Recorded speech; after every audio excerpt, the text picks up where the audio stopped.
வணக்கம் viewers, welcome to கருவேப்பிலை சமையல். இன்றைக்கி நம்ம என்ன பண்ண போகிறோம் தெரியுமா? மசாலா டீ பண்ணுறோம். இது பால் இல்லாமல் நான் காமிச்சிருக்கேன், அதனால் இதை பிளாக் மசாலா டீன்னு சொல்லுவோம். சரிங்களா? இப்போ நமக்கு என்னென்ன வேணும் அப்படின்றத நான் சொல்கிறேன். ஏதாவது ஒரு அளவு பாத்திரம் எடுத்துக்கோங்க. அந்த பாத்திரம் ஃபுல்லாக சுக்கை நல்லா நசுக்கி போட்டு 1 செகண்ட் வறுத்துக்கோங்க. அதுக்கப்புறம் அதே பாத்திரத்தில் தனியா அளந்துக்கோங்க. எந்த அளவு பாத்திரம் எடுத்துக்கிறீங்களோ அதையே எடுத்துக்கோங்க. சௌரியமாக இருக்கும். வீட்டில் டம்ளர் இருந்தாலும் சரி, எது இருந்தாலும். சுக்கை வறுத்து எடுத்துட்டு இப்போ தனியாவை போட்டு வறுக்கிறோம் நம்ம. அப்புறம் என்னென்னலாம் சேர்க்கணுன்னா, சுருள் பட்டை, சிலோன் பட்டைன்னு கேளுங்க. அதை இந்த அளவுக்கு பெருசாக இருக்கும், பாதியாக உடச்சி போட்டுக்கோங்க. அப்புறம் ஏலக்காய் நல்லா இவ்வளோ போட்டுக்கோங்க. அப்புறம் இது கருப்பு ஏலக்கான்னு சொல்லுவாங்க, இது ஒரு 5-6 போட்டுக்கோங்க. கொஞ்சம் கிராம்பு போட்டுக்கோங்க.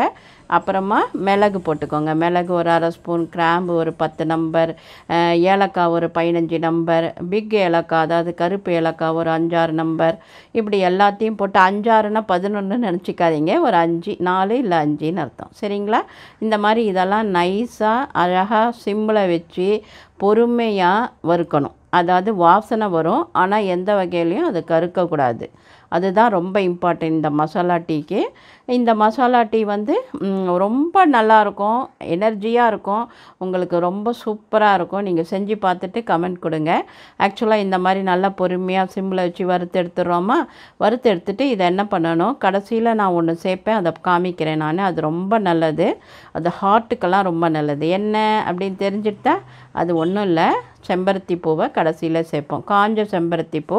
இது எல்லா நாட்டு மருந்து கடையிலையும் கிடைக்கிது. ஒரு கைப்பிடி அளவுக்கு சேர்த்துக்கிறோம்.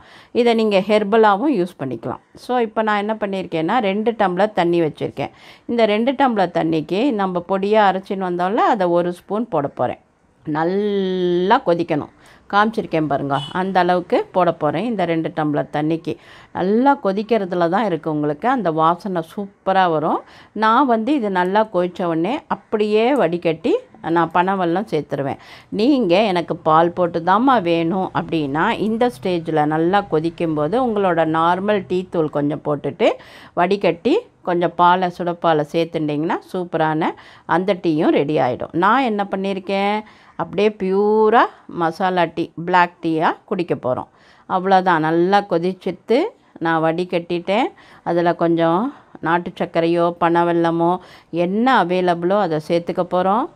அப்புறம் என்ன பண்ண போகிறோம், ஜாலியாக குடிக்க போகிறோம். சரிங்களா?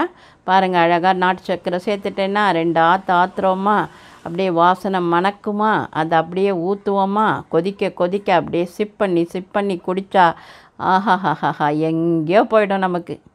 சூப்பராக இருக்கும். குடித்து பார்த்துட்டு உங்கள் வேல்யூபிள் கமெண்ட்ஸை கொடுங்க. நான் ஒரே ஒரு துளசி போட்டிருக்கேன், துளசியும் போட்டுக்கலாம். ரொம்ப வாசனை சூப்பராக இருக்கும்.